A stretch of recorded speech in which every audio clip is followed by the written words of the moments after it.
नमन। योग भ्रष्ट की ही श्रृंखला में एक कबीर जी का दोहा याद आया कि किस प्रकार सत्संग का आप पर ऐसा प्रभाव चलता है कि आप चाह कर या बिना चाहे आप उससे जुड़ जाते हैं। ये योग भ्रष्ट के बारे में भी है और इस पर एक बहुत सुंदर मुझे दृष्टांत याद आया। एक बार एक चोर परिवार के ये चोर परिवार के ऊपर दृष्टांत है। मैं फिर से बार बार कहती हूँ कि आपके व्यवसाय से, मैं किसी भी व्यवसाय को बुरा नहीं समझती। अगर आपका वो व्यवसाय नहीं है और आप फिर भी ये कर रहे हैं तो आप बहुत बड़े गुनहगार हैं। मैं ये नहीं कह रही कि चोर बनना सही है।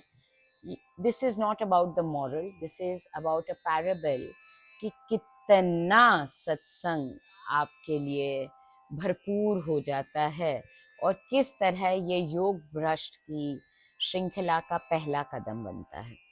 तो जो बेटा था वो जब चोरी सीख रहा था अपने पिता से, तो उसके पिता ने बताया कि भाई तुम अपने शरीर पे काला मतलब तेल मल लेना, काले ही वस्त्र पहनना, चेहरे पे काला रंग लगाना, शरीर पे काला रंग लगाना।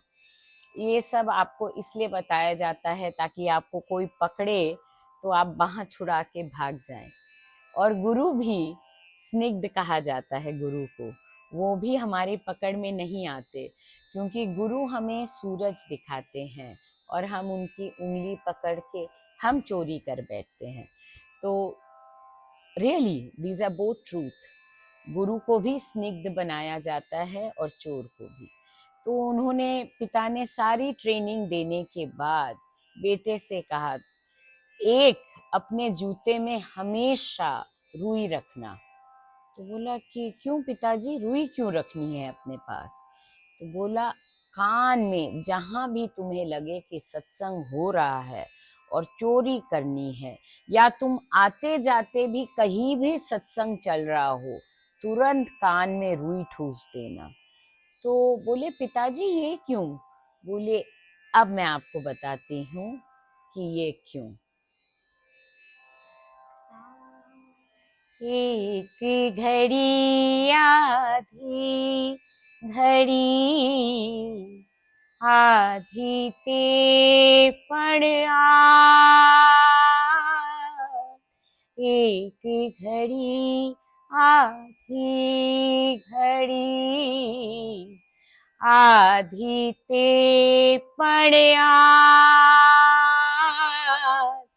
संतन से की कोष्टी, जो कीनो तद लाभ कबीरा, जद कीनो तद लाभ।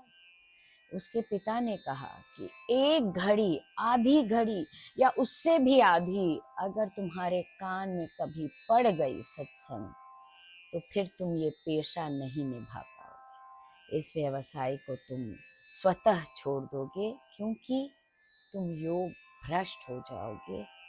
तुम उस आध्यात्म के रास्ते पर, उस श्रृंखला में तुम्हारे पहले चरण पड़ जाएंगे, तुम्हारा पहला कदम पड़ जाएगा। नमन।